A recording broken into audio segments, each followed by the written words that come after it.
সোনাতলা মহিলা কলেজ প্রাঙ্গণে বর্ণাঢ্য বসন্ত বরণ উৎসব।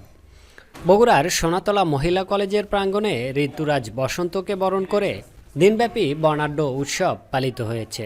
পহেলা ফাল্গুন উপলক্ষে কলেজের অধ্যক্ষ, শিক্ষক, কর্মকর্তা ও শিক্ষার্থীদের অংশগ্রহণে অনুষ্ঠিত হয় আনন্দঘন সাংস্কৃতিক অনুষ্ঠান। অনুষ্ঠানের শুরুতেই কলেজ প্রাঙ্গণ হয়ে ওঠে বাসন্তী রঙের এক নান্দনিক মিলন মেলা। শিক্ষার্থী, শিক্ষক ও কর্মচারীরা বাসন্তী রঙের পোশাকে সজ্জিত হয়ে বসন্তকে স্বাগত জানান। পরে কলেজের মঞ্চে শিক্ষার্থীরা গান, নৃত্য ও আবৃত্তি পরিবেশন করে অনুষ্ঠানকে প্রাণবন্ত করে তোলেন। তাদের পরিবেশনায় ফুটে ওঠে বসন্তের রং, ভালোবাসা ও বাংলা সংস্কৃতির ঐতিহ্য। অনুষ্ঠানে উপস্থিত ছিলেন কলেজের ভারপ্রাপ্ত অধ্যক্ষ মোহাম্মদ শফিকুল ইসলাম বাদশা, শিক্ষকবৃন্দ, কর্মকর্তা ও বিপুল সংখ্যক শিক্ষার্থী।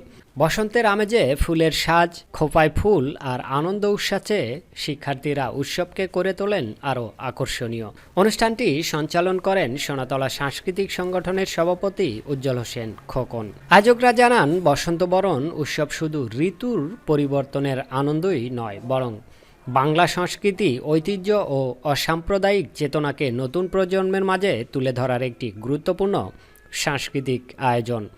উৎসবের মাধ্যমে শিক্ষার্থীদের মাঝে দেশীয় সংস্কৃতির প্রতি ভালোবাসা ও সম্পৃক্ততা আরও জোরদার হবে বলে আশা প্রকাশ করা হয়।